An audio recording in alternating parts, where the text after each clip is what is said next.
Hello there. Hello there. Hello there. What are the blazes is he doing in Tatooine? That's a terrible line. Right, ready?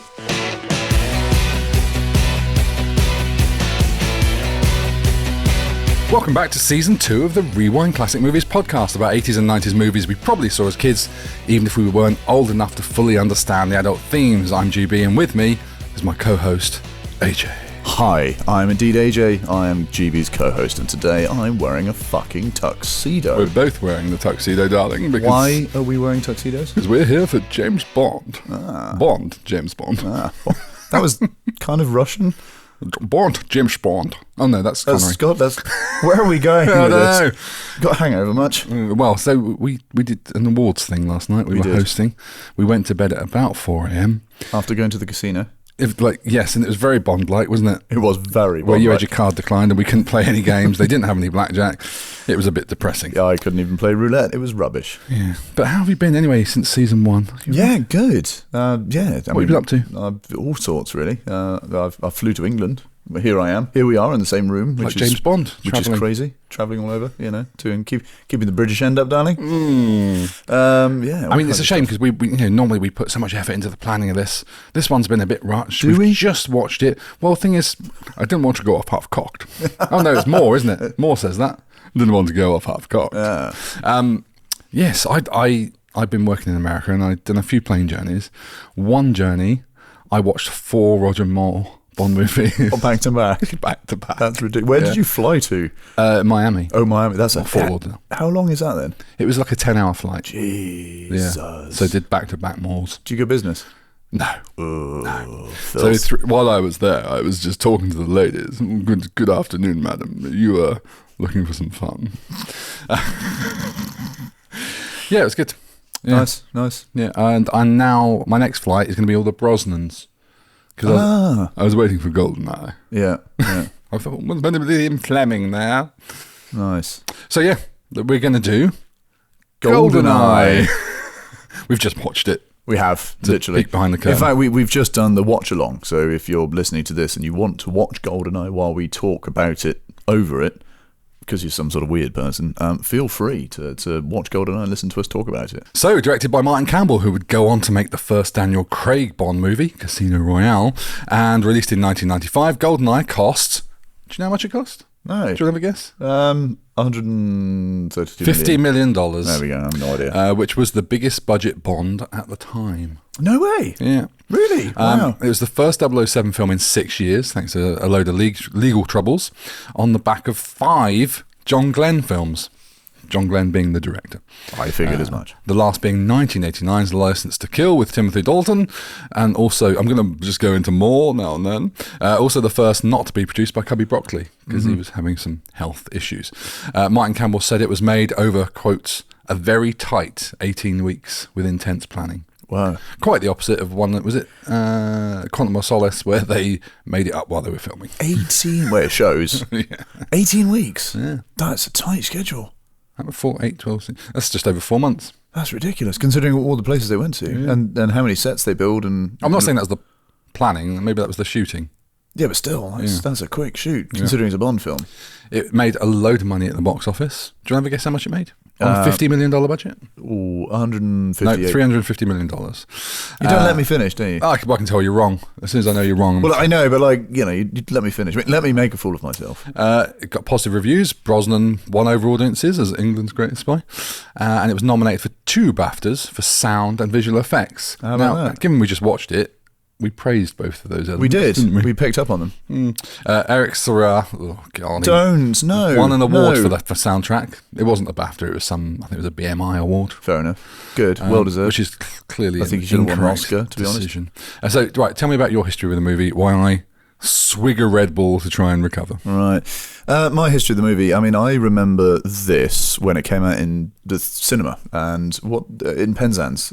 How old were you? 95, so I would have been, I was 10 in 96, so I'd have been 9. Fucking hell, what sort of backwards maths was that? Well, 95, well, I'd been 10 in 96, so if I went, Jesus. Go on, it's like Countdown when you don't have to use all the numbers, but carry on. Well, I don't have to be here, to be honest. I mean, I don't have to do this, mate. I mean, I worked it out, didn't I? Backward maths. Yeah, I mean, Fine. So I was 9, and I remember the posters being up in Penzance. We were walking down Market Jew Street where the cinema is, and they delivered a DB9. Was it a DB9? Was it a scale DB7?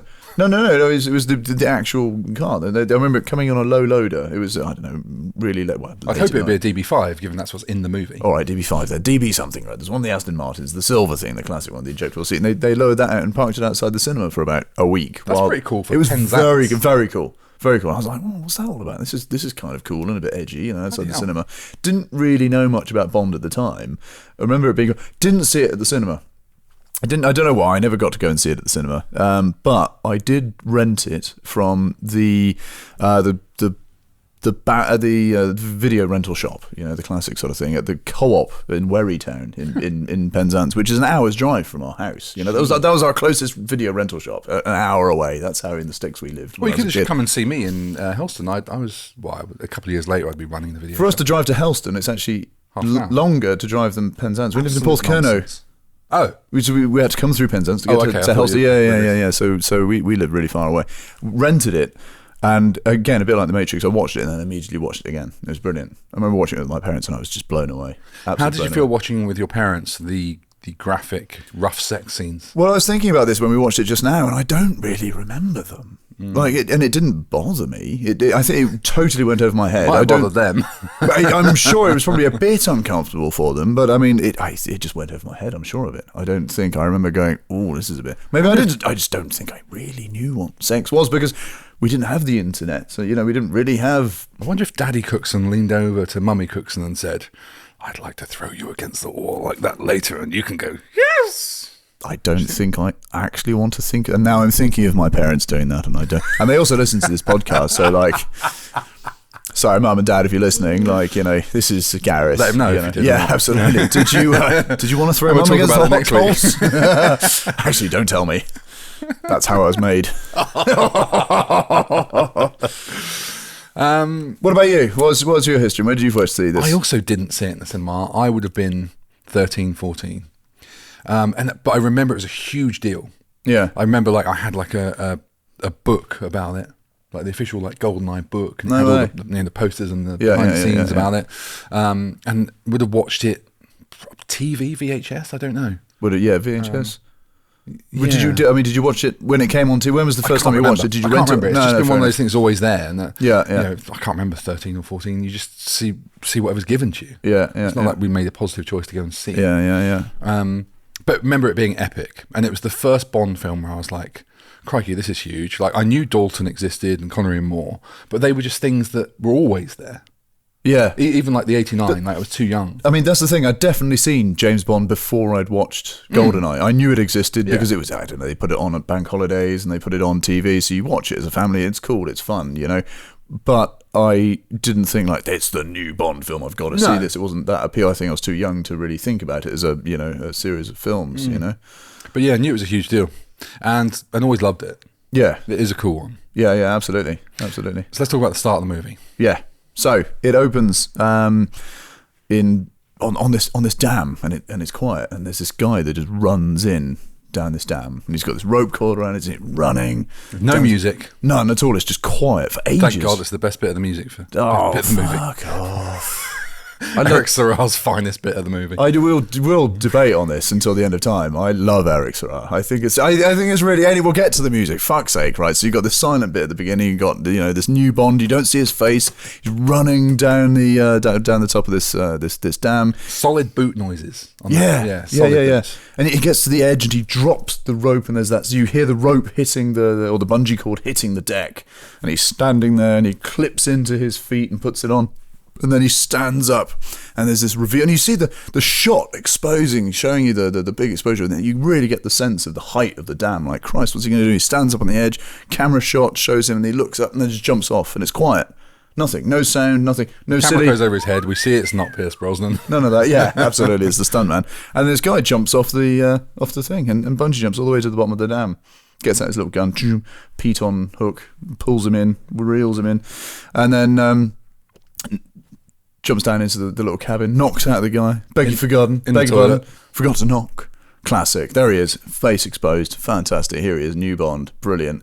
And then he's got the silencer on, the black gear, close quarters, fantastic. Opening the door, silencer, pointing the gun, coast is clear. In, you meet very early on, straight into Sean Bean, 006, jumps up, starts shouting, rushing at him. I'm alone, aren't we all, 007? As a start of a movie, how do you rank that? Oh, so good. So good. I mean, it's like, bam, here we are. Brilliant. Yeah. Absolutely brilliant. But you've got 2 secret agents, which is like double fun right there. Wow. We'd only really ever seen another agent in, like, I want to say like Octopussy or whatever it was when you saw 008? 009. Is it 009? He's the clown that got killed with a knife in the back. That's right, yeah. That's the only other time you see one of the... Because in the books, they're mentioned quite a bit, the different 00 agents that are around. You're aware of them, but yeah. Well, one of the things I'm hoping in the Amazon era is steady. I know. Oh, you God. have to get used to it. I don't know. No, it's not something you get used to. Right, you go, this isn't canon to me. But I hope we see more 00s. Yeah, that you're going to. We're going to have. Well, look what happened with Star Wars and Disney. It's just like, boom. Well, according to you, there's only 9 movies. We're going to have well, there are only 9 movies, aren't there? God. Look, we're going to have spin-offs. We're going to have big spin-offs. I'm sure we're going to have like The Adventures of Moneypenny. Yeah. Or like... I just want a Moneypenny dating show. God, all the men she's banging who aren't Bond. God. Fucking hell. Oh, no. But we're going to have spin-offs. Yeah, we can have a series at home with M and his wife. We're going to have like as time goes by. We're going to have like an American sort of version spin-off of like Felix Leiter and the CIA. Yes. I mean, that would be cool. I'd be into that. Right. If they flesh that out. God bless Amazon. That'd be kind of cool. And then you got this scene. He's shooting scientists and stuff in this facility of God knows what's going on there, setting bombs and stuff like that. And you got this great interaction between the two, and that like it's just a job they're getting on with. Like they're 2 builders or 2 tradesmen. It's like, closing time, James. Buy me a pint. Close the door, Alec. There's a draft. And then you realise that he's been taken hostage and he's there, and all the Russians are standing there in their Gucci gear, like, what's going on? This is crazy. And then he's wheeling across this little creaky cart, and he's just got this one wheel that's going as it goes across, and then there's explosions, and then he has to get on this motorbike and drive. How far do you want to go into the movie? Well, about you're just going to dictate it all. No, I'm just going to go to the credits. Okay. Because you got the opening sequence. That's the start of the movie, and then when Tina Turner comes in, that's the beginning.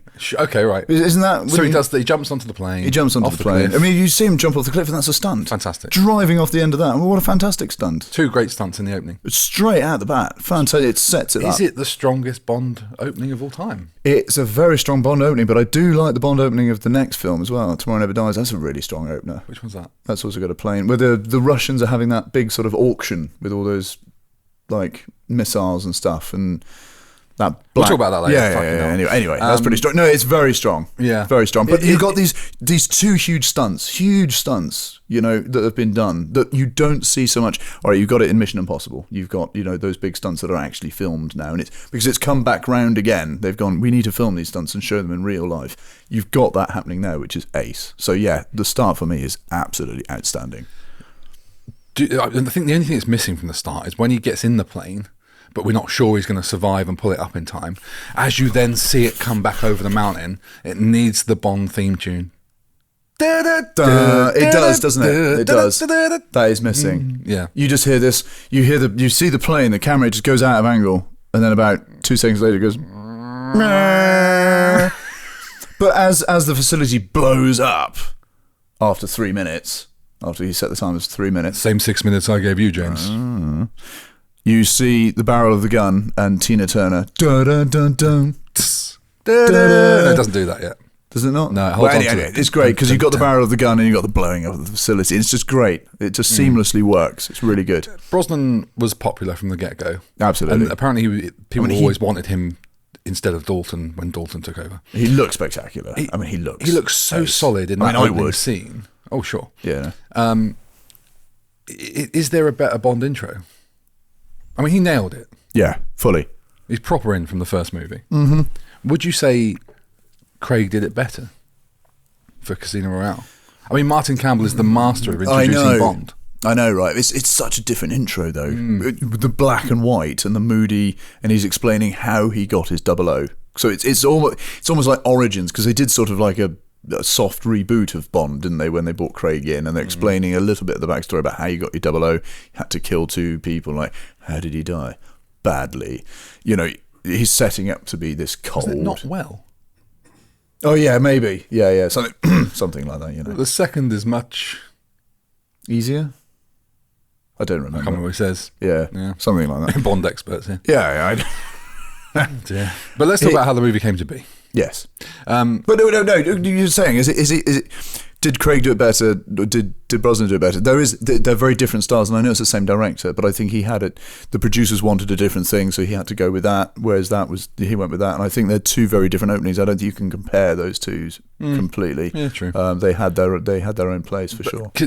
Craig seems much more revolutionary in its approach to reintroduce Bond, whereas Brosnan was much more an evolution of what came before. Yes, yeah, absolutely. I agree with that for sure. But let's talk about how the movie came to be. The title GoldenEye. Yes. GoldenEye. GoldenEye. Talk about that for a bit. Right. So, Ian Fleming, obviously the author of James Bond, his gaff in Jamaica. Can you do an Ian Fleming accent? I don't think I've ever heard Ian Fleming. Well, he's kind of like that, you know. Oh, really, old boy? Cricket on a Sunday? Yes. Stepping up to the crease? No. Okay. I mean, I could, but... Try it. Like this. How about you tell the story of this as Ian Fleming? As Ian Fleming? What, me? Yes. Well, I had this place in Jamaica. Well, right, okay. I was having tea, and my friend said to me, do you know what, Jamaica, old boy, is a lovely old place. I said, I belly well, go and take a look at it. So I drove flow out to Jamaica, and by God, it's fantastic out there. I thought, I'm going to buy myself a gaff out here and write a couple of books, which are vaguely disguised, on the work I used to do in the Secret Service in the World War II. And I thought, I'm going to call this house Jamaica. No, Jamaica. I'm going to call my house, for fuck's sake, it's all going wrong now. I've got a massive hangover. I'm still pissed, to be honest, because I'm 4 pints down.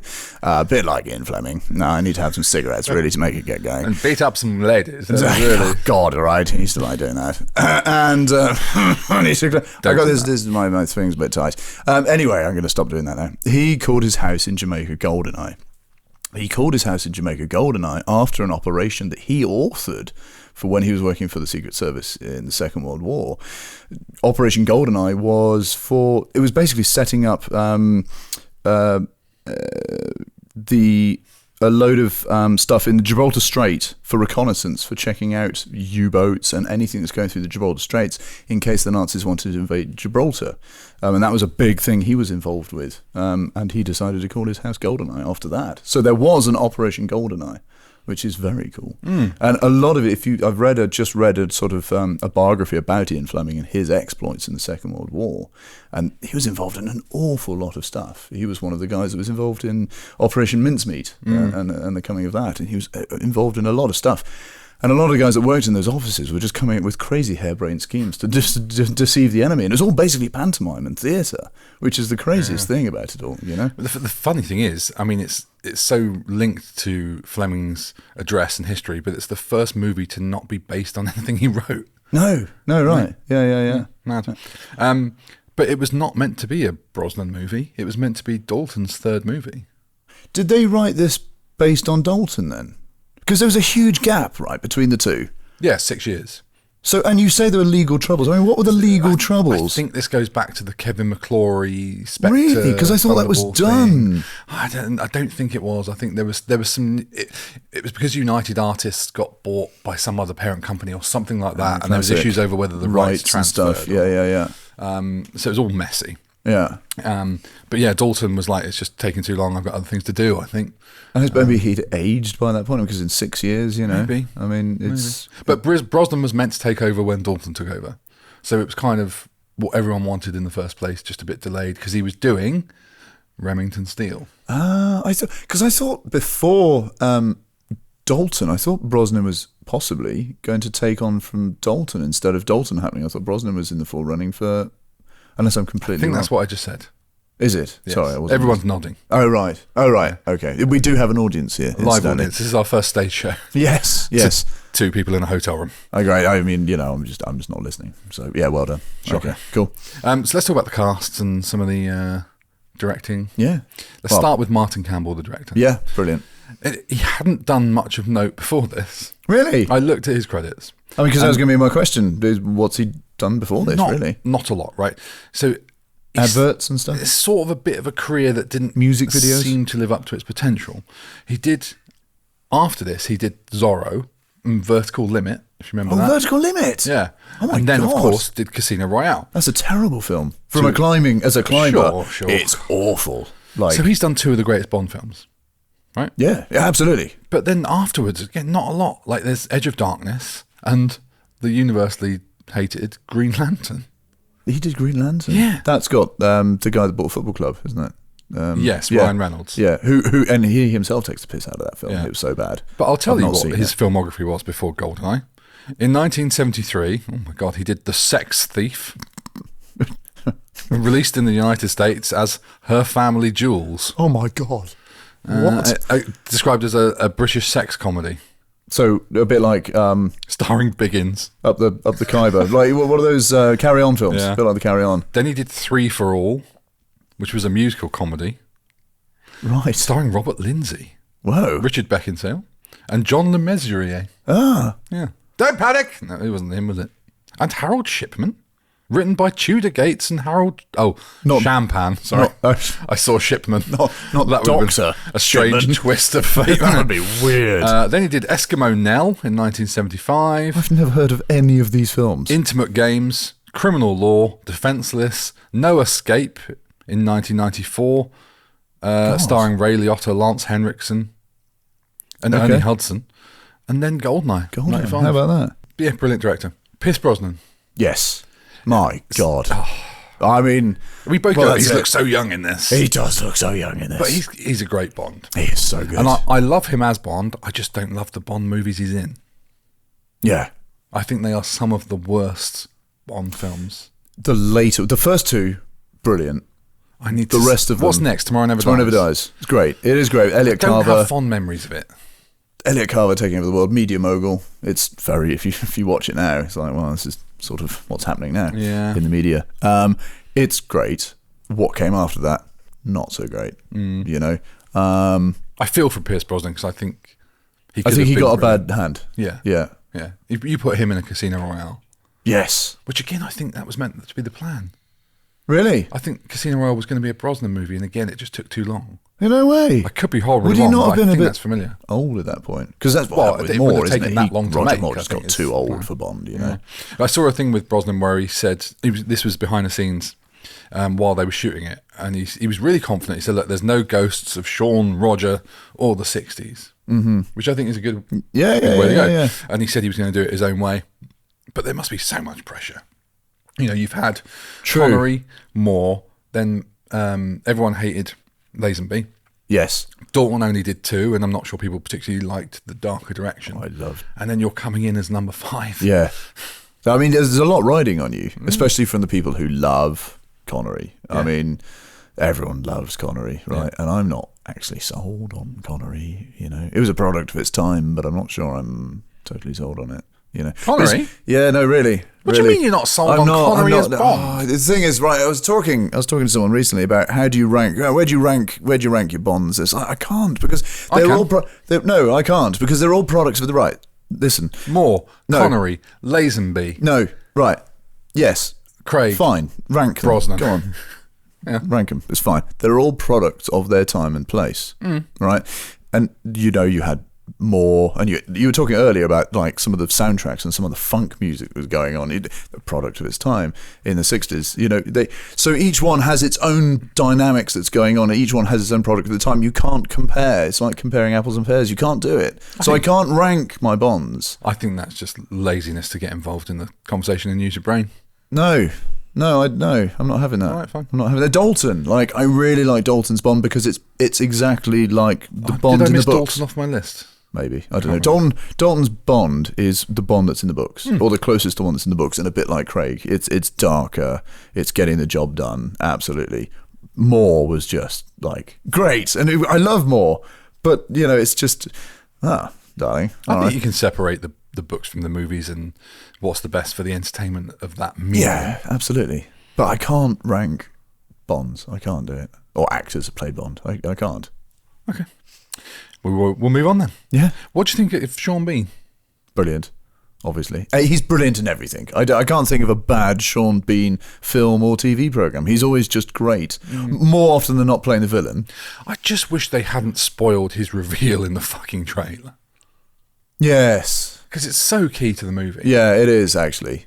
It is. And Brosnan really sells when Sean Bean 006 comes back out of the shadows. Yeah. He really sells the hurt of shit I've been to see. It's like, God, it's you. Yeah. Yeah. He is great in it. Next on my list is Desmond Llewellyn. Yes. Who, when he comes on screen, I said to you, God, he sort of looks old. But then we worked out he's 81 or something. And he did like another 2 films after this one. Something like that. Yeah, he dies 4 years later, but not of old age. Well, he died in a car crash. Yeah. Bless him. He's amazing. He was absolutely amazing. amazing. He's been in every Bond film apart from Dr. No, I think, up until that point. I mean, Major Boothride was in Dr. No. Yeah.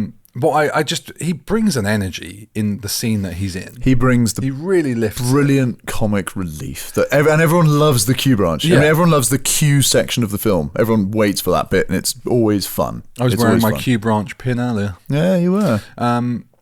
But yes, we will come on to Llewellyn again in a minute because he pops up in another. Sounds like a Welsh name, doesn't it? It's got 2 L's. Yeah, it must be Welsh. Yeah. Right, Famke Janssen as Zinnia on the top. On the top of things. On the top. On the top. I quite like her. Very sexual.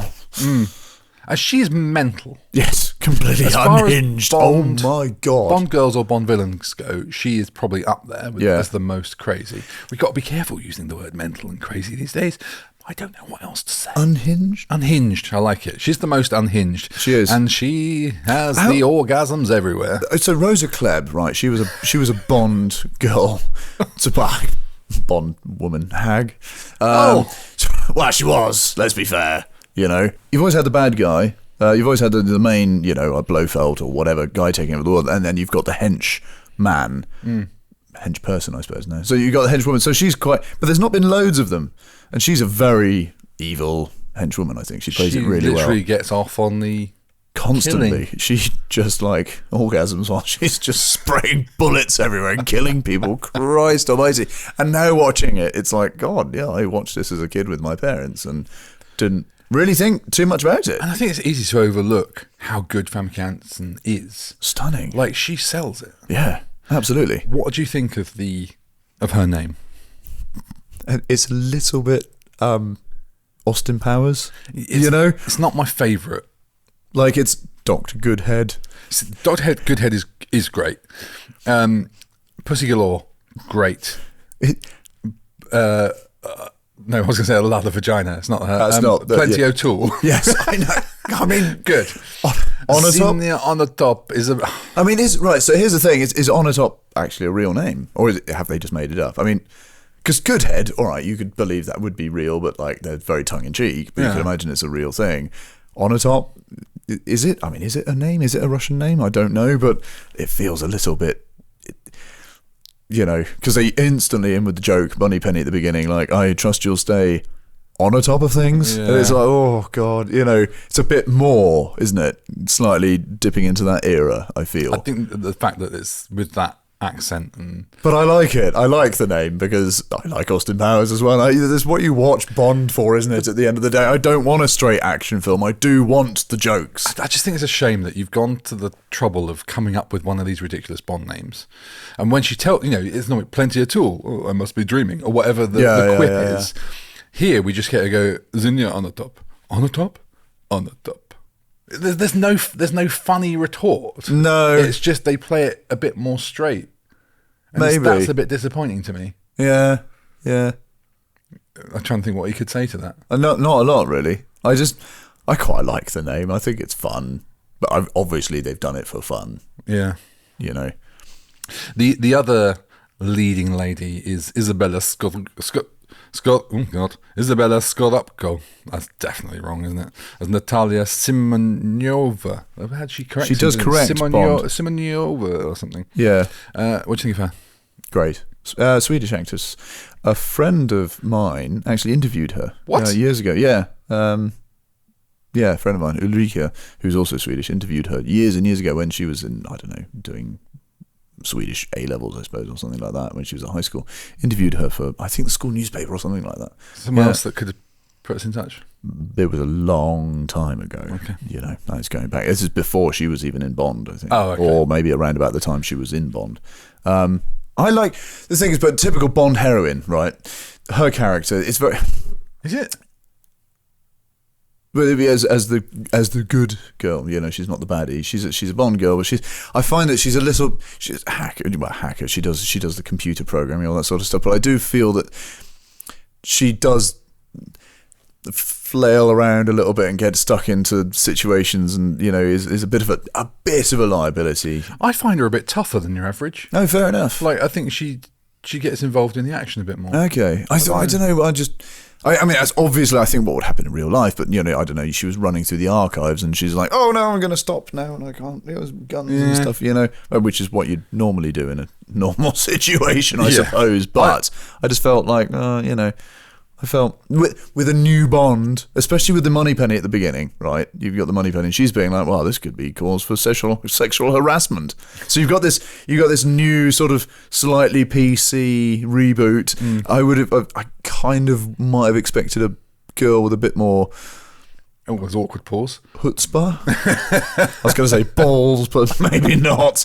But like, I don't know, a girl that's a bit more capable, or a bit stronger, but she is of her own right, you know, a computer programmer and does the bits and pieces and bypasses the code or shoot a gun, even, does she? No, he says, do you know how to use one of these? And she's like, yeah. She does, but does she do anything with it? No, of course not. But she does hold it to the guy in the helicopter.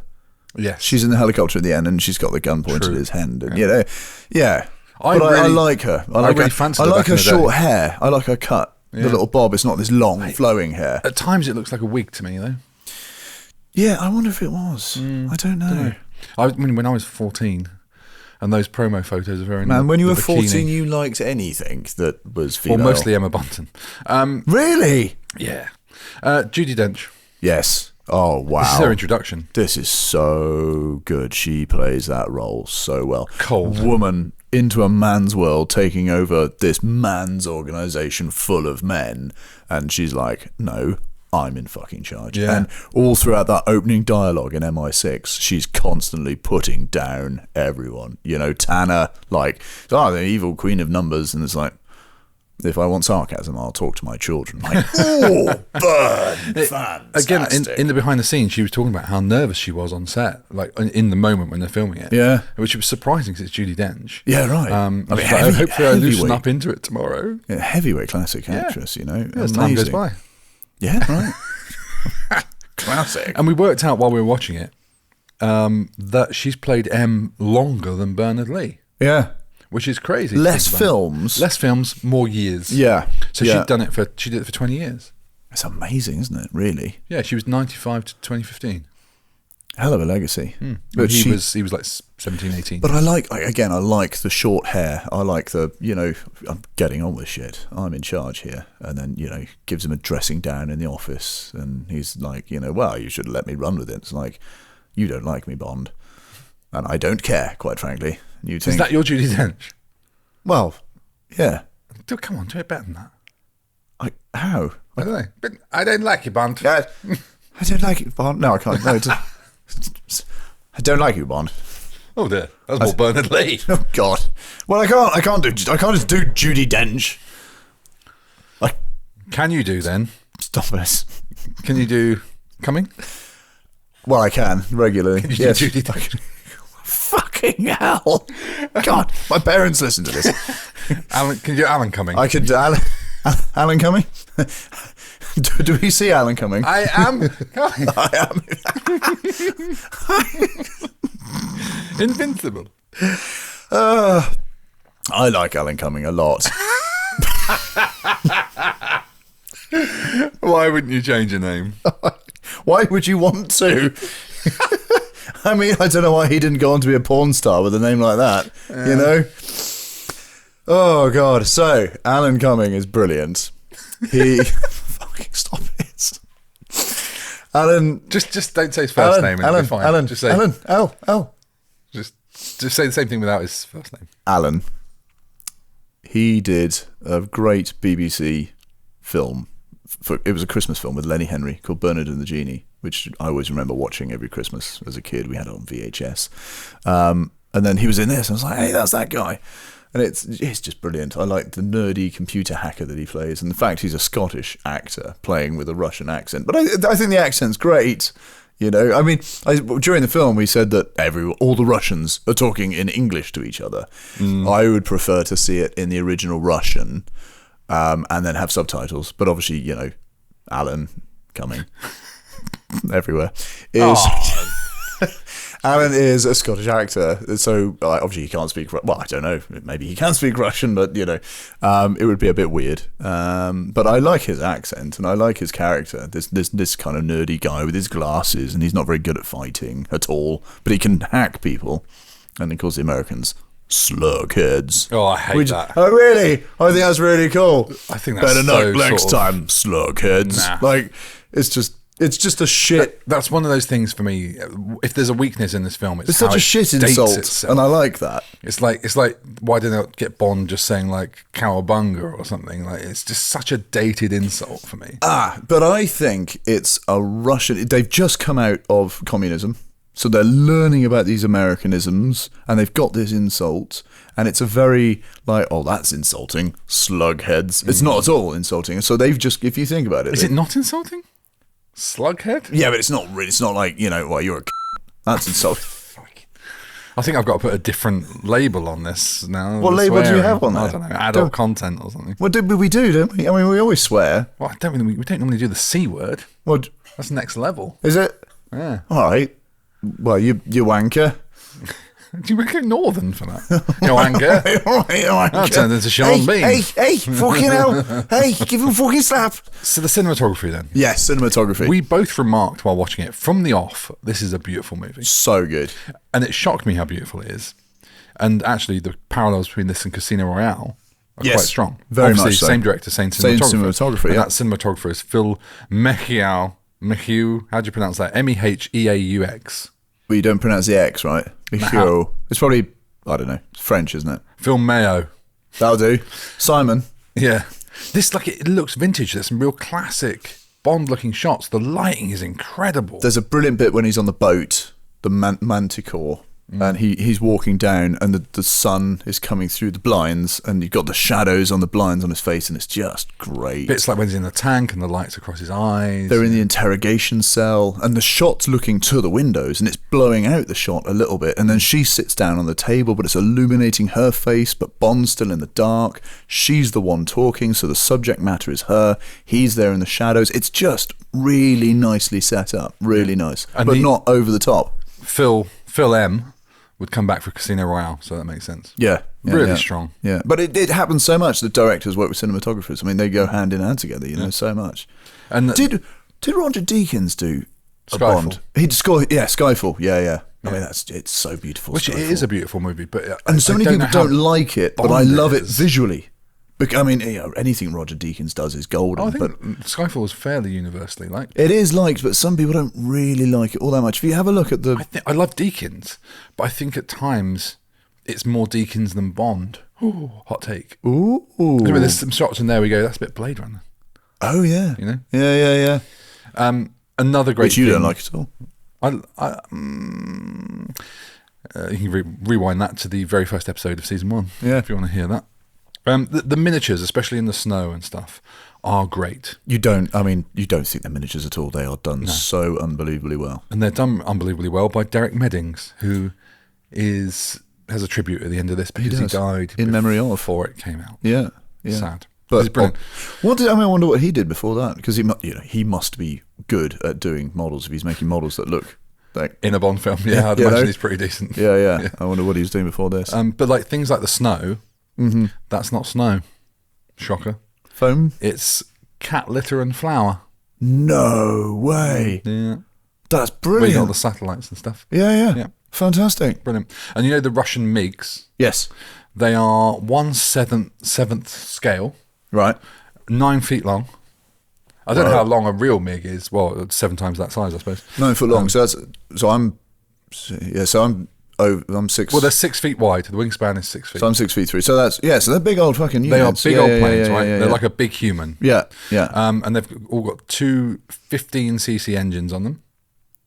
Okay. Here's some stats for you. They rev at 21,000 RPM. Christ. And the top speed, don't look at my notes, is 130 miles an hour. Well, do they actually fly? Miniature. Yes! Oh, they were actually flying them. Yeah. So they built them, so remote control jobbies. No way. Well, I don't think they're going to put engines on them if they're not going to fly. That's a valid point, I suppose. Yeah, Christ. Unbelievable. So two-stroke things, I suppose. Or... You're getting too technical for me now. Right, okay, fair enough. If I don't have that on my notes, I can't tell you. All right. But yeah, incredible model work. And we weren't sure about the train, were we, when the train crashes into the tank, whether that was a miniature or not. Yeah. Which I suppose is a huge win if it is a miniature. I mean, I wonder if they took a train and mocked it up, or, put that, that big... armor plating on it, if it was a real train or not. It was difficult to tell. When it crashed into the train and the train sort of blew up, obviously you saw the top bit come off and it looked a bit miniature being destroyed. But was it, or was it sort of life-size mock-up? I don't know. Brilliant. One of my favourite locations in this movie is that sort of graveyard of communists. Yeah. It's really moody, really vibey. It's a bit intimidating. Very much so. You can imagine Bond it feels was nighttime as well. You had all those backlights behind all the different sort of statues and fallen over things and bits and pieces. And there was like a lot of atmosphere and smoke and stuff they pumped around. It's a great location for the reveal of 006. Fuck, it's and just that confrontation. Great. Yeah. Lots of really good backlighting, and sometimes you see backlighting in a movie in a forest at night or something like that, and it's quite obvious there's a fucking great spotlight over there shining like it's fucking shit. But it works so. But it is, you see it in, I don't know. Spielberg does it. Yeah, and it's like massive spotlight, bam. It's like, well, that's just silly. That doesn't happen in real life. It's dark, but it's subtle and it does work. And yes, obviously it's backlit, but it works so nicely. It does. I think actually when you think about it, you've gone from the Roger Moore era, the Dalton era. Mm-hmm. This actually feels like a bit of a step up in cinematography. Yeah. And I'm not sure I was expecting to say that. Yeah.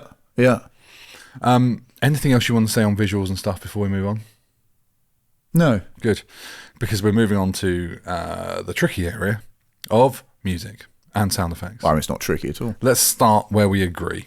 Okay. The sound is excellent. It is very well mixed. It's fantastic. So the sound editor credits for this are Jim Shields as supervising sound editor, Peter Musgrave as dialogue editor, and Bob Risk as Foley editor. Glad they took a risk on this. Glad they took a risk on this one. It's excellent. The sound mix is quite high on the Foley and the effects over the music. It's done very well, because sometimes in films now you do notice like punches, or you do notice some stuff that's quite obvious that was Foley, that's been done in a studio. Indiana it just Jones. doesn't feel, it feels disjointed. You can tell that's someone in a studio going, oof. I would say this was it was more on the over the top than the realism. Yeah, but it's so perfectly done. You can believe it's there in the moment. It's nice. Yeah. And it's really, everything sounds really thick. The mix is really clear. Yeah, nothing's fighting itself. It's like I said at the beginning, when he drops the rope before he jumps off the dam, you feel the rope thud, and it's like the creaky cage that he's rolling across the floor. When he's running the boot steps as he's running across, it's like there it is. The sound on the antenna at the end when there's that slight reverb. It's beautiful. Yeah, or the creaky wheel. I do like that. Yeah. Or just when he stops and he gets to the edge and he hits the conveyor belt and it's like kang. Yeah. Fantastic. What isn't so good is the music. Well, but fortunately, it's masked by a lot of sound effects. Well, I mean, you say that, and I say potato. Eric Serra. Yeah. Say Serra. Serra. Whatever will be. And what it will be is rubbish. Well, I disagree wholeheartedly. So, I mean, with the Ferrari and the DB5 is the worst, most inappropriate bit of music that appears in the Bond film. Now, I understand why you say that. I get it. I disagree with you. I think it was good and experimental, and I think because it's a reboot, I think because it was not a reboot. Well, it sort of was, wasn't it? It's been years. It's a new Bond.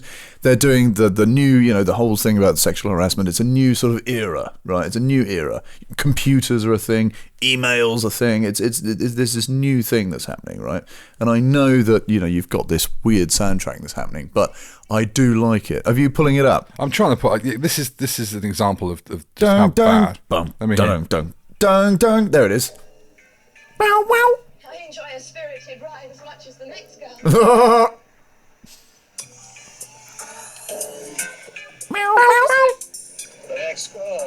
The next girl. I enjoy a spirited ride as much as the next girl. It's dreadful. It's not. I like indefensible. it. No. It's 95. Time and place. It was a product of its time. It was experimental. But nobody was listening to that shit in 95. Did you not watch porn in 95? No. How? I mean, I didn't. How? But I have watched some since, and it's very similar. Meow, meow. Yeah. Meow, meow. Cat's nodding to the yes porn in 95. Yeah, that's sure. Well, you could have that music with Zinnia on the top. Yes! Yeah, that's right. It works. No, I like it. And Eric Serra, I mean, he did Le Grand Bleu. He did The Fifth Element. And you're not going to say that the sound in Fifth Element was shit. But it's appropriate. And it's appropriate. What I'm saying, it's not necessarily the music, it's where it's used. Maybe inappropriate. Maybe he wasn't the right choice for Bond, but I think we got there in the end. No, I've not finished. I've not finished. I've not finished. Listen to it in your car and see. Okay. I mean, to be honest, I probably wouldn't listen to this in my car. I think there we go. But there's certain things. What do you think of the end song? I like the end song. The end song's dreadful. I like the end song. What's it called? It's yacht rock. The Experience of Love. The Experience of Love, or something like that. Awful. Written by Eric Serra. It's pure yacht rock. Undeserved. It's like Christopher Cross.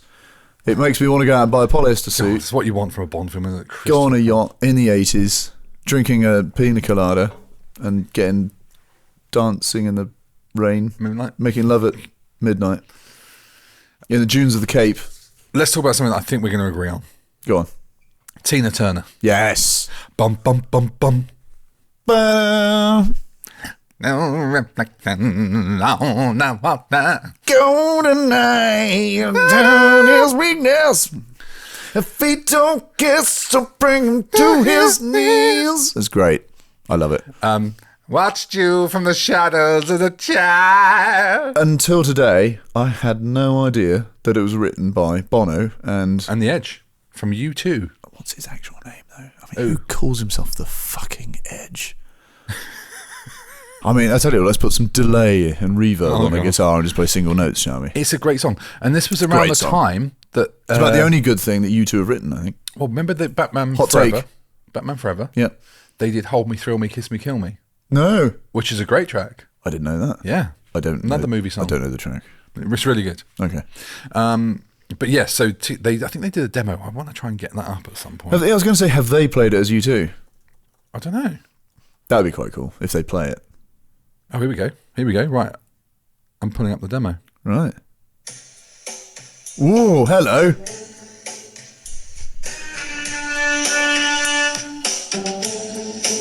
That's it. That's the song we know and love. It's a bit more. Bum, bum, bum, bum. Whoa, matron. A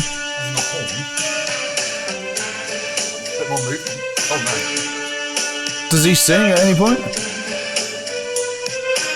Sounds a bit like Casualty. Yes.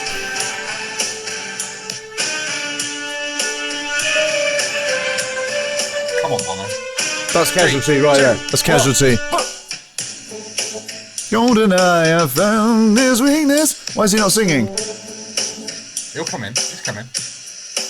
He's just delayed. See reflections on the water. Oh my god. More than darkness in the depths. Whoa. Feel him lurk in every shadow. On the wind I feel his breath. With a golden eye I find his weakness. Whoa. With a golden eye I do what I please. With a golden eye I find his sweetness. A fatal kiss will bring him to his knees. So it's basically the same with Bono singing. Oh.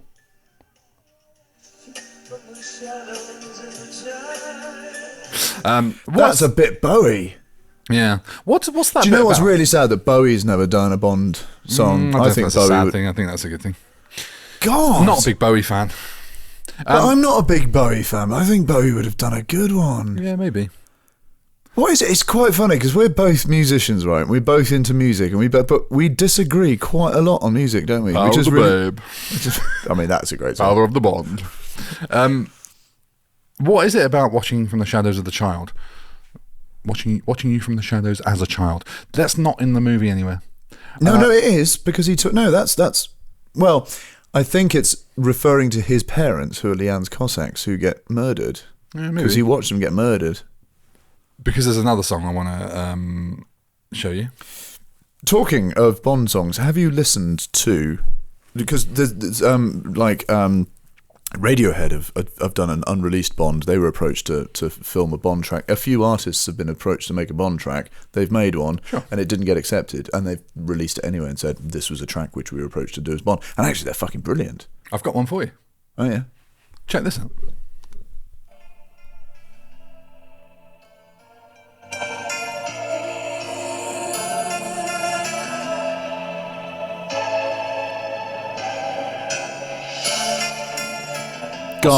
Garbage did one which is brilliant. The World Is Not Enough, I think. GoldenEye is the place where the night is so cold. The GoldenEye is the key to the end. Always believe in yourself, you are GoldenEye. Who is this, do you think? Take us to the end. I just like you as a friend. Oh God, this is horrific. We see us trying not to overcome the I have no idea. This is Ace of Base. What? Ace of Base. Oh, that she wants. Here's another Bond baby. song. She's not going to get it. Here's another bullet. They First walls of PPK. So they got rejected for it. Not surprisingly. And then they released it. Thanks, but no thanks. Years later, they changed the lyrics and it's called The Juvenile. But it is an actual song they released. Jesus. Yes. Not their finest hour. I mean, okay, it's only a demo. I understand it's not massive production, but still, it's horrific. Yeah. I Like You as a Friend. Oh my God. It's not Shirley Bassey, is it? No. I mean, she's just brilliant. I do think this Tina Turner song is one of the last great iconic Bond songs in terms of it screams Bond. Like you go, that's a Bond song. There's been some great songs that have followed. Adele, I think you could say that was a Bond song. That's a lot. There's a lot of Shirley Bassey in that. Yeah, and I love things like Chris Cornell. That's my favourite song. But it's not a Bond. It's not a Bond song. No, even like Billie Eilish, brilliant. I like them. I hate but Billie Eilish. They don't She can scream. fuck right this is off. a Bond song. Yeah, there's that Sam Smith. Was it Sam Smith? I can't listen to it. It's awful. It's all just falsetto bollocks. It's not nice at all. The only thing that I don't like about GoldenEye, the song, is that da-da, it's so often so prominent, and it's just like, oh, you could have done with that every other line. Yeah. You know? Yeah. There we are. I think it's a strong Bond movie for sound. Yeah. Apart from Eric Serra. I like it. I'll die on this hill. Right, things we want to talk about.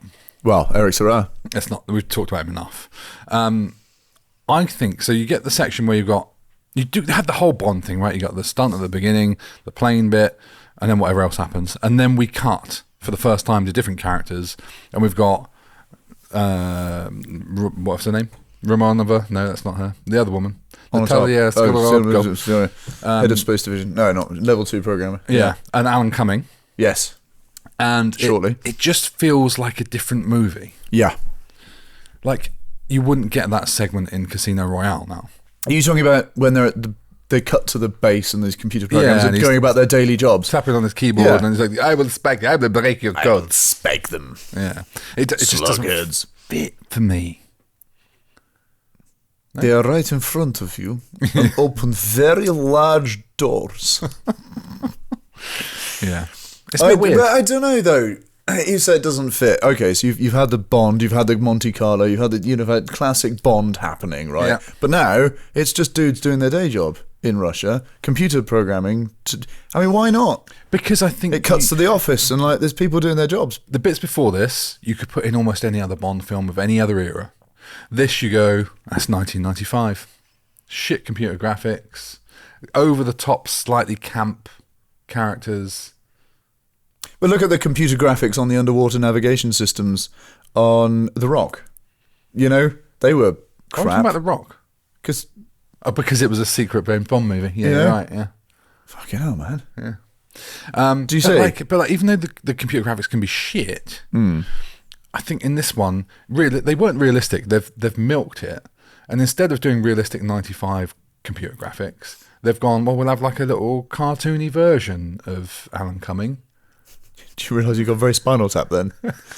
Well, these ones go up to 11. You know. This one louder, isn't it? Nigel Tufnell. I can go back to Roger Moore. They've got really shit computer graphics, isn't it? Oh, I can't put that. It's just it doesn't fit on that. Yeah. If I put, it's just one louder. Then you've just got this cartoon character of Alan Cumming going, "I am invincible," and it's like so over the top, and you've just had quite a nice, sensible bit of Bond. Yeah, there's a bit of a clash. I think is the juxtaposition. I don't agree. Okay. I don't see it. I don't. It's just how it is. What'll be interesting is how much we disagree about this movie and how differently that leads to our scores later. Yeah. Moneypenny. She is not my favourite Moneypenny. No. So we had and why? Lois Maxwell forever. Yes. God bless her. Yeah. I would love that woman as either a mother or a lover. There's a part where she in one of the films, I don't remember, she's crying, and it's sad. I think it's when he gets married. When he gets married and she's crying because it's like, oh, I'll never have him. Bless that woman. And then we had Caroline Bliss for the Dalton era, and then we get Samantha Bond. She's nice, she's good, but just doesn't quite gel. Maybe she didn't have the time to gel. Was she all of the Brosnans? God, do you know what? I don't know. I know she came back in the second one for sure. I couldn't tell you, actually. It's one of those where you just miss Lois Maxwell so much because she's so established, and it's there's nobody that can live up to that. It's unfair on Samantha Bond. Lois, I've just been furnished with a beer, incidentally, which is absolutely fantastic. So thank you very much to our producers for furnishing with beer. Producer Kit. Yeah, Producer Kit and Producer Cat. Kit Kat Productions. Ooh. I think we might get in legal trouble there. That's the thing. We'll be like Eon Productions. Roundtree will be phoning us up going, oh, we'll have that. Unilever probably, isn't it? But I think Samantha Bond plays this like a young Judi Dench.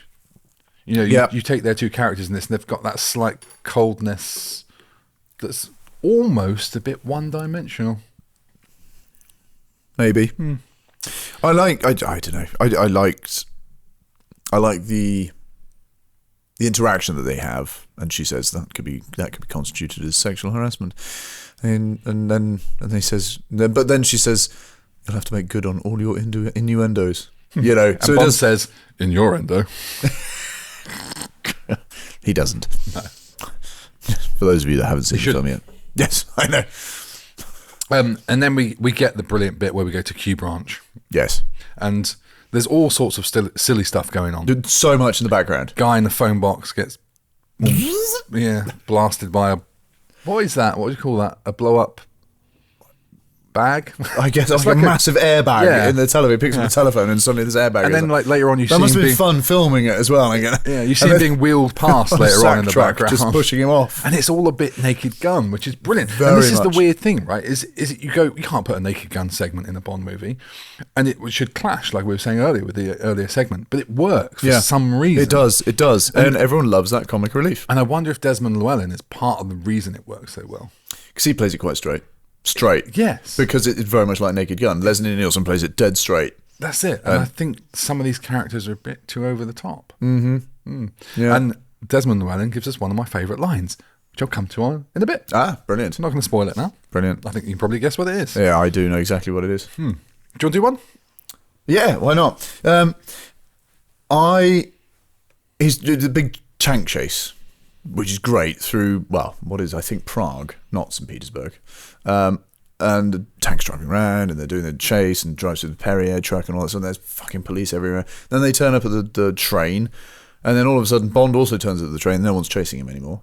And the train takes off and, not takes off. It starts, trundling down the tracks.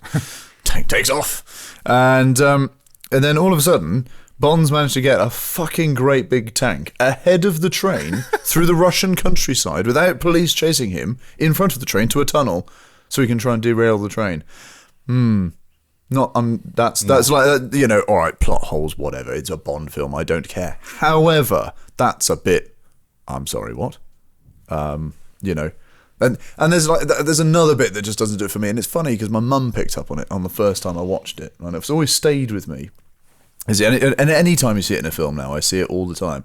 When you've got a pair of binoculars or you've got like a telescope or whatever, and you're holding it like that. And I don't know if you've ever held a pair of binoculars. I've held many in my time on boats and things like that. And even when you're lying down, or if you're looking through a scope or something like that, the breathing, it really, and even if you're prone completely, it still moves, right?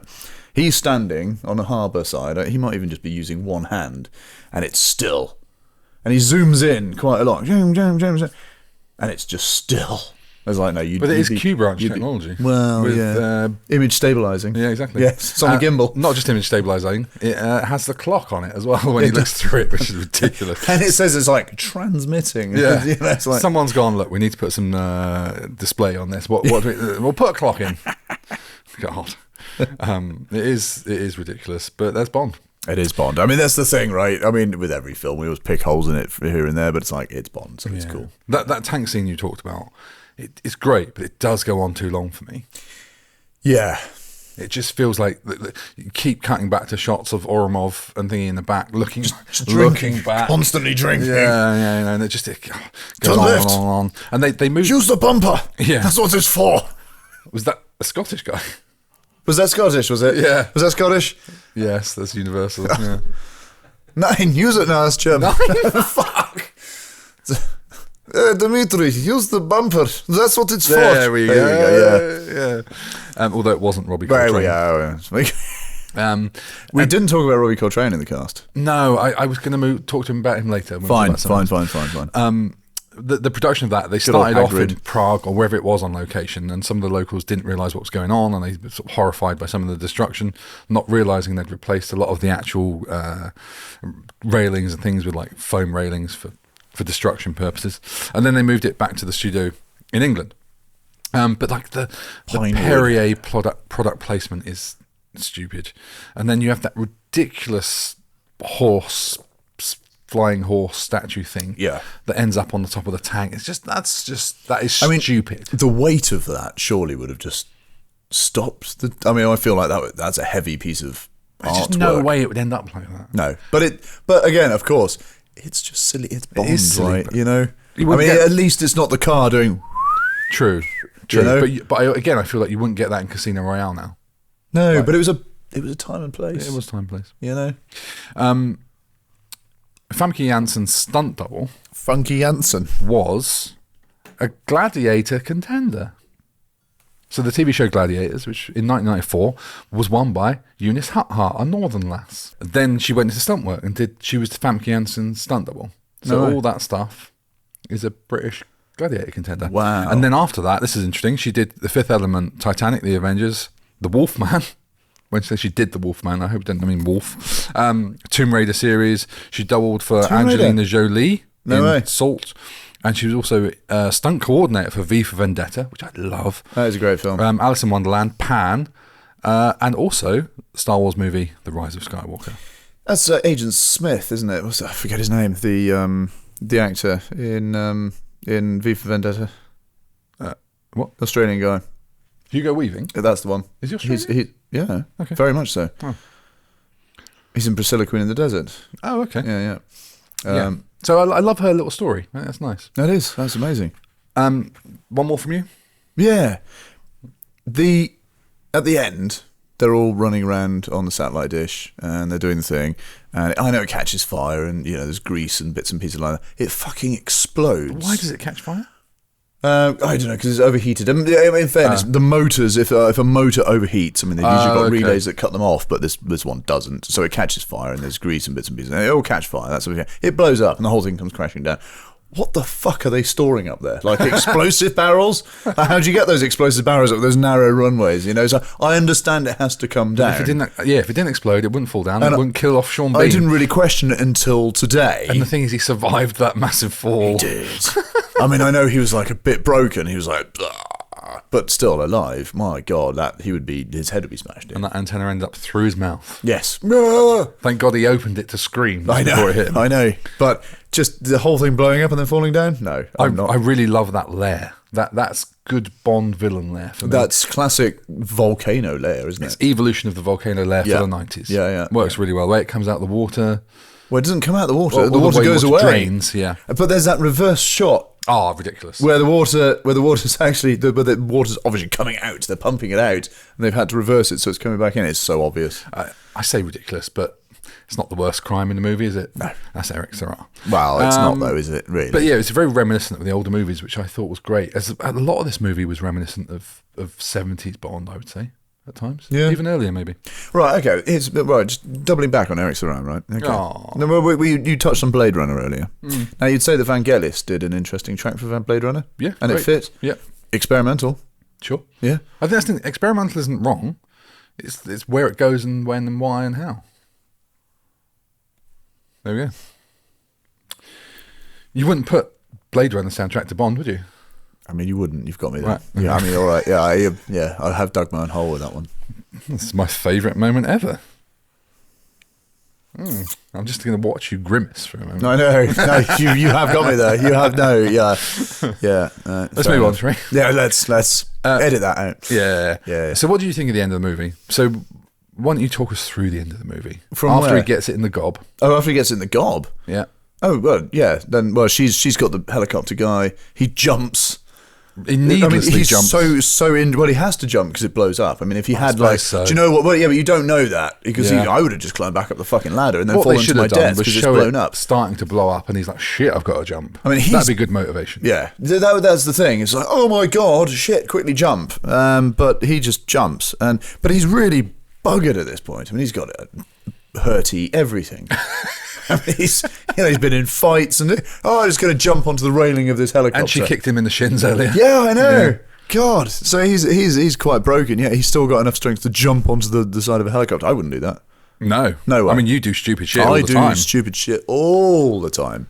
Most of it for a living, and then it's like, nah, do you know what? No, I wouldn't do that. So he gets on the helicopter. They fuck off. Yeah. Then what happens? Well, they land in the tobacco fields. Oh yeah. The tobacco plants, which is actually the backup plans. I always thought that's what he said. It's the backup plans, but no, it's the tobacco plants. Because, he's American, so he says plants. Plants. The tobacco plants. Then we randomly see Boris getting frozen. Yes. Turns out he's not invincible. But he doesn't die. We don't know he dies. But yeah, because he doesn't get shattered. Yeah. Like, you have to get shattered, right? Yeah, I'm expecting Boris. I was going to call him Boris Karloff then. Boris, whatever his name is, coming back in the Denis Villeneuve that would be movie. Fun. That'd be that good. Would be funny. Alan Cumming's huge now. Yeah. Yeah, he's everywhere. Yeah. Doing a lot of stuff in America and bits and pieces, which I think is cool. So they get off the helicopter. Bond's she jumps shaking on all him. over. She's like, "Oh, darling," jumps on him. He's fucking broken. Ribs, fuck, he must be fucked. And she's like, "No, I'm just going to snog you now, darling." And then he jumps on top of her. It's all lovely. And then, yo, Jimbo. Like, fucking hell. See, I always loved, like, in the Moore movies and stuff, or even in the Connerys, you think, oh, he's got the bird alone at last. She wants to cop off with him. Yeah. Oh, look, there's a fucking British submarine or whatever it is. Yeah. I love that kind of stuff. And do they you remember should have ended it there. That I think you had the Prime Minister on the phone at one point, who was supposed to be Margaret Thatcher at the end of one of the things, and then Dennis, her husband, comes in, and she bats him away, and she's on the phone, and she's trying to like get off with him or whatever, and he hangs up the phone. Or no, there's a parrot, isn't there? He hangs up. Yeah, that's quite. I like that. And yeah, so Jack Wade sort of wanders in, is like, "Yo, Jimbo," and then suddenly, the Marines and all these fucking Marines suddenly stand up out the grass and fucking hell, but then the Marines fuck off and leave him alone, when what should have happened was Wade should have gone, "I got the embassy on the phone for you." And then it should have been, "Bond? Yes. Hey, Bond? Where are you, Bond?" Well done. Sorry, ma'am, just something. Yeah. Insert quip. Yeah. There was some, because basically you got Jack Wade, who's supposed to be Felix Leiter. Right. That because I mean Felix Leiter is CIA. He's his best mate in the CIA. I don't know why it's not Felix Leiter. I don't know why it is. I wonder if that's caught up in the legals of Spectre and maybe. No, Felix Leiter wasn't a McCrory invention, was it? He was in there from the beginning. No, he's in there from the beginning. Felix Leiter's always been in from the beginning. Yeah. So I don't know why it's Jack Way, but it's definitely CIA. And this is the first film in a while where the CIA have been actively really. And I wonder if the American government reached out and said, hey, we'd like to feature some more CIA in the Bond films in the grand scheme of things, because he turns up and says, look, here's the latest aerial things, and even in the next film the CIA are quite involved, and it's like, we got the latest aerial intel from Cuba, you can't light a cigar in Cuba without us seeing it, and all these different things that there's clearly the CIA are running the show there. We've got you off the radar from 0600 and all that sort of stuff. So it's we're helping you out. We're letting you run on our turf here. Absolutely. So yeah, it's good. Now let's talk about favourite scenes and lines. Have you got any that you want to talk about? The entire script. I mean, the entire script. I mean, if you listen to the run through, basically all I'm doing is quoting Bond. And so the guys, Matt and Phil, and the guys in the band, all we do is quote GoldenEye constantly. Even at shows, we used to do it. Live on stage, we just quote GoldenEye all the time. Tastes like strawberries. Oh, God. I know, but I do like that line. What does that mean? Is it just because she's got like strawberry lip balm or something? God knows. Tastes like strawberries. I'll tell you my least favourite, which I think is just a dreadful bit of writing. Interesting. Is notable. There's a notable line. Yeah. Famke Janssen says, "You don't need the gun, Commander," and he just out of nowhere. Yeah. Well, that depends on your definition of safe sex. It's like she starts kissing him. It's like, oh no, all right, we're gonna have sex now. I'll put the gun down. Easy, like just out of nowhere, wasn't it? And then she bites his lip, and he's like, oh, actually, I really like. We kept saying this last night as we were about to go on stage. For England? Yes, for England, James. Yeah, that's good by itself. Yeah. But the twist of for me at the end, brilliant. Yeah, fantastic. But I think Sean Bean's greatest line is, I mean, you can probably do the line if you want. Yes. I might as well ask you if all the vodka martinis ever silenced the screams of all the men you've killed, or you find forgiveness in the arms of all those willing women for all the dead ones you failed to protect. That is just a well-written line. It is. That's so. And the thing is he's got a couple of howlers that just don't work, and a couple of really badly placed shots where he just doesn't look right. But that is classic delivery. That's very good. That's the one of the really bad ones was they spot Bond not being dead and running onto the antenna, and Sean Bean just looks at it and goes, "He just doesn't get the hint." Yeah. Oh God. It just doesn't work, does it? Then we've got the "I am invincible" line, which is good and memorable. Yeah, it is memorable, but it's not particularly. I'd say it's out of place. But my favourite line of the whole thing is in Q Branch when Bond's fucking around with Q and he ends up picking up the baguette and he says, "Don't touch that! Like it's going to blow up. That's my lunch!" Yes. Yes. Come on. Excellent. Top tier. I love Judi Dench. I mean, all right, she's got a bit of a monologue, but it's just like, I think you're a sexist, misogynist dinosaur. Yeah. Brilliant. A relic of the Cold War. But you think I won't send a man out to die, but I won't do it on a whim. Whim. A whim. Brilliant. There's so many lines. So many lines. They're great. But there's only so many lines because I know the movie so well, because I've seen it. Movie? Film. I'm not going to call it a movie. Film. Well, movie? No, film. Okay. Because I'm British.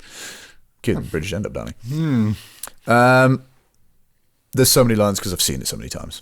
So I've got so many. It is quite a quotable movie. It is very much so. A couple of quick bits of trivia. All right, cool. Let's go.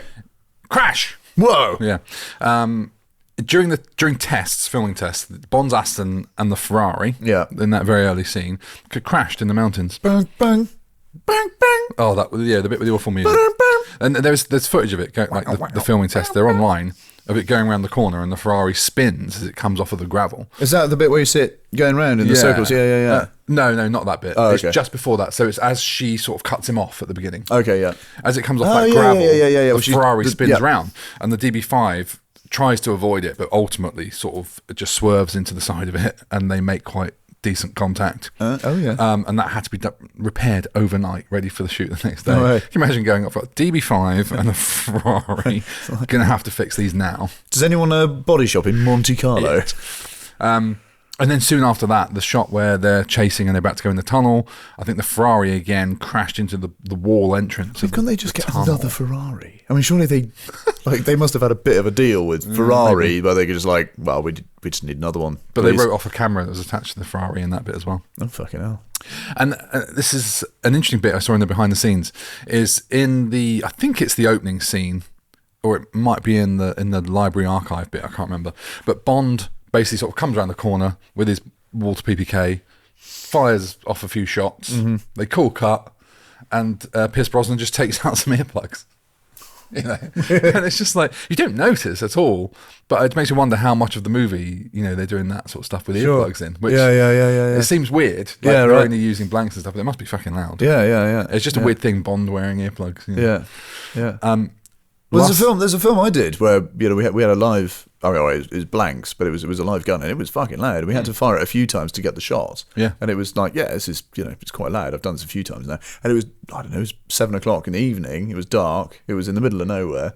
So it was loud. People must have wondered what was going on. I've seen a lot of stuff lately about the real sound of silencers, and they're not silent. What I thought was the opposite. Is they pretty much are silent, and so there's no It's not very movie-like, so they add more of a to it for funsies. Yeah. Last bit of trivia. So we haven't talked about Robbie Coltrane. No. Is there anything you want to say about Robbie Coltrane? Then I'll link the little bit of trivia to it. My knee aches. Is that Borat? My knee? My knee? No, it's not Borat. No, it's quite obviously Robbie Coltrane. My knee aches. No, I don't know about that. No, I don't. All right. Hello, my knee aches. That's Borat. And twice as much. I mean, Minnie Driver, obviously. Well, that's the trivia. Okay. So, all right, go on then. She's Zukovsky's mistress. That is my mistress. Irina. Irina, take a hike. And she does a brilliant job of singing badly. So well. Stand by your man. It's great. That's brilliant. Oh, be so proud of him. Take a hike. So this would be the year that she had her breakout role in Circle of Friends. Yes, Circle of Friends, was it? Yeah. Christ. Yeah. But that's a nice little bit, wasn't it? Yeah. She was good. No, Robbie Coltrane is brilliant in this because he comes back in The Water's Not Enough. He's got all the beluga caviar and it's great. He's such a good actor anyway. That was another of my favourite lines, really, is his, there's only 3 men with the BBK, and I have killed 2 of them. That's a good line. Yeah, James Bond. You like your martinis shaken, not stirred. No, he's great. It's a sort of comical middle bit that all right, he's a bad guy, but he gets him on board, and there's a lot go on in this movie. Yeah, it's 2 hours 10. Yeah, it would be good to have it as about 150. Do you reckon? Yeah, you could cut some fat out of it. Yeah. I think if you cut all the music out, you could cut best choice, but when as much as you probably wouldn't want to cut it, but like when she's on the beach with him in the sarong and stuff like that. That's the only bit that I feel that is a little bit slow when they're sort of in bed and they're on the beach, and it's like I don't think you need it. What does it add? She's just trying to you guys are always fighting, and that kind of But they've just gone from. Oh, I can't remember what they've gone. Yeah, well, the train, because she's established that they're in Cuba, and then suddenly they're in Cuba, and just that bit probably could. It felt a bit reshoot, add in type thing for me. Yeah. Anyway, there's only a couple of things left to do. And what's that? The first one is rank it. Ooh, Uptown Top ranking. Whose turn is it? Who was the last one to go? Well, I think you should have the honours. All right, I'll have the honours. We know where you're going to go. I know exactly where I'm going to go with that.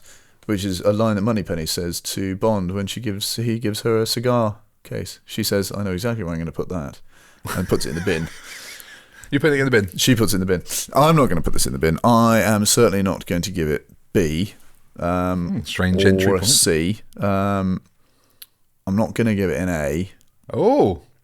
I'm going to give it an S. Really? Obviously, double S, triple S. Fuck it. Solid gold plated carrot fucking absolute excellence. And I'm only giving it that because it's so ingrained as part of my childhood, as part of my growing up. I've seen it so many times. I've watched it when we've been hungover. We've watched it it's just so part of pop culture for me with my mates and the band and everything, and revolving around the computer game, which we haven't talked about at all.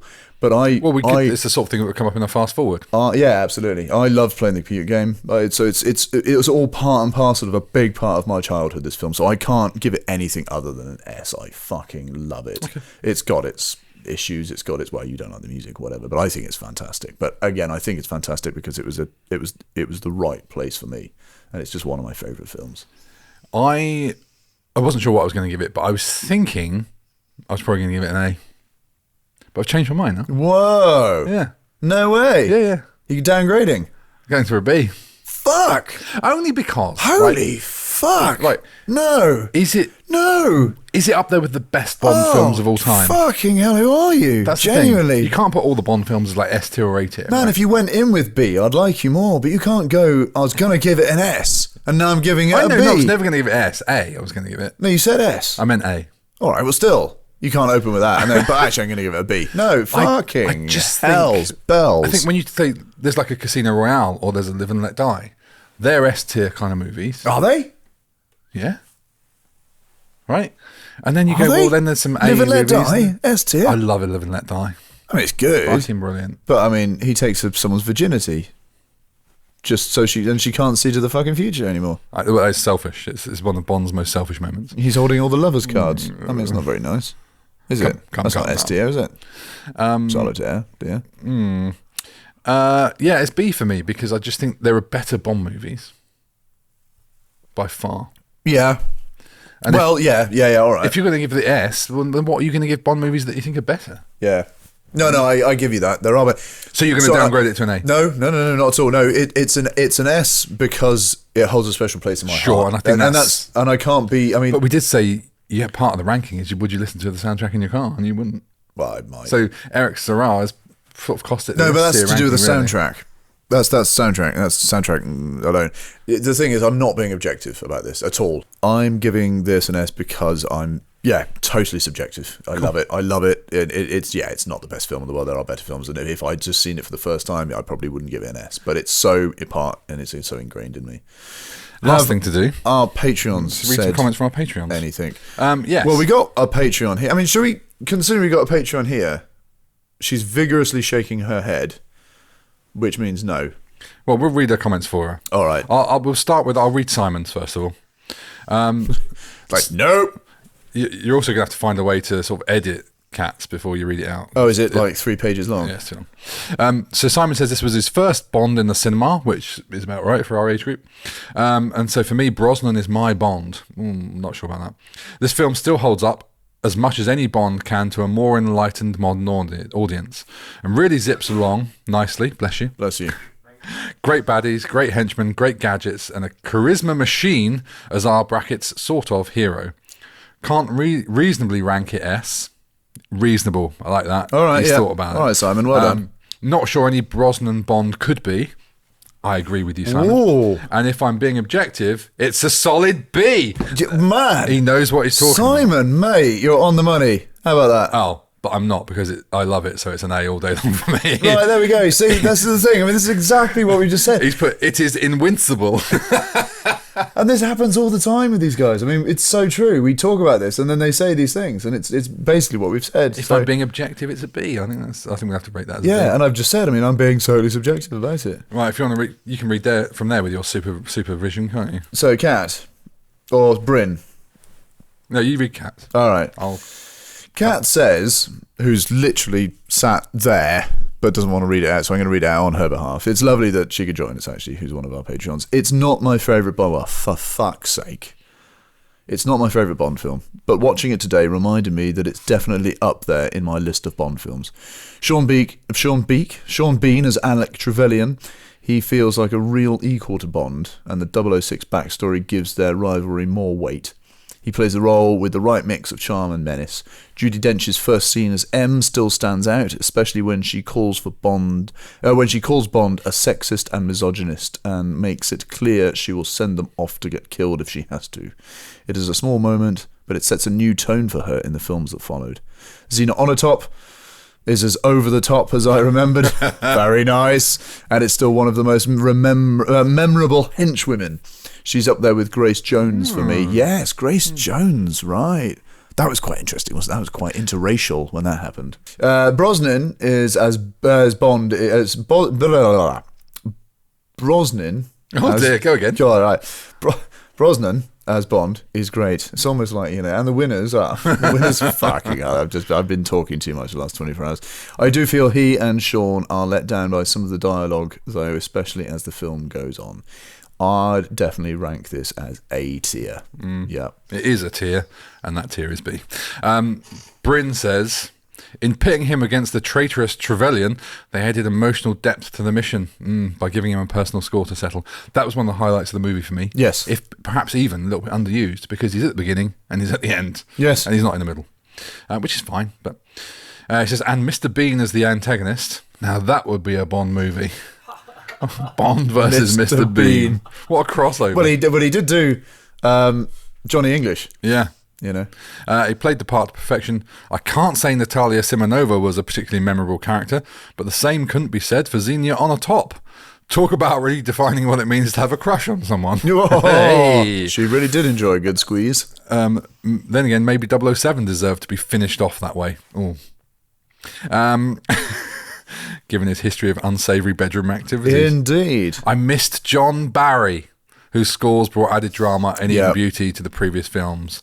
I mean, you cannot say Eric Serra did a half-decent job of John Barry. It's true. Right, I mean, John Barry's classic. But look, Bono and the Edge's song, belted out magnificently by Miss Turner, is one of the best Bond songs we've ever had. And given the others, that's really saying something. As to rating, I don't know what S meant, but having looked it up, I think that should be reserved for truly cinematic classics. Like Howard the Duck, he says. So I think I'll have to go with a solid B. Well, definitely the best of the Brosnan era for me, but not the best of Bond. Exactly, Brendan. Yeah, I couldn't. Yeah, no, I absolutely agree with that. I think. So you're going to A? No, S. Okay. Because subjectively, I love it. Perfect. I totally understand your B's. I totally understand the points. I totally understand the way. Kit, have you got anything to say? Do you want to say anything? Have you got anything? Now you've said it. Do you want to be an honourable patron? Do you want to say anything? If you want to say something, you've got to come and go close to the microphone. No, nothing in particular. I mean, I agree with pretty much everyone that gave it a B, right? Like, I mean, it is. You need to come here and speak into the microphone. I'm going to yell louder. That'll do. Here. You give it a B. Kit gives it a B. Yeah, it's a B. It's a B. Solid B. Great film for the time, and I think Pierce Brosnan was great for what he was doing for Bond at that era, but it's not the best Bond. Yep. Right, we'll be back in 2 weeks, and this season we're going to be taking turns surprising each other with the next film. This time it's going to be AJ's turn to tease it. Yes, it's going to be a film about a gentleman who... Start with what year? No idea. 1987. 1987. About a gentleman who likes running. Fucking hell. That'll do. Let me think. What could it possibly be? I mean, I know. Well, I mean, it's true. Hopefully we'll make them more cryptic. We will make them more slightly more cryptic. I can't be bothered to think anymore. I'm so tired. However, anyway, please leave us a review on your podcast platform of choice. You can find us on YouTube, Instagram, Facebook, and TikTok at Rewind Classic Movies. If you wanted to drop us an email, it is rewindclassicmovies.com. And if you were recently at the Southwest Wedding Awards and you've got any promotional material of us wearing dresses, please do post it on our social media as well. Oh, God. In the meantime, if you want to listen to more things about Bond, we'll be doing a fast forward to look at the movies that came after GoldenEye. So that's out next week. Say goodbye, AJ. Goodbye. Bye.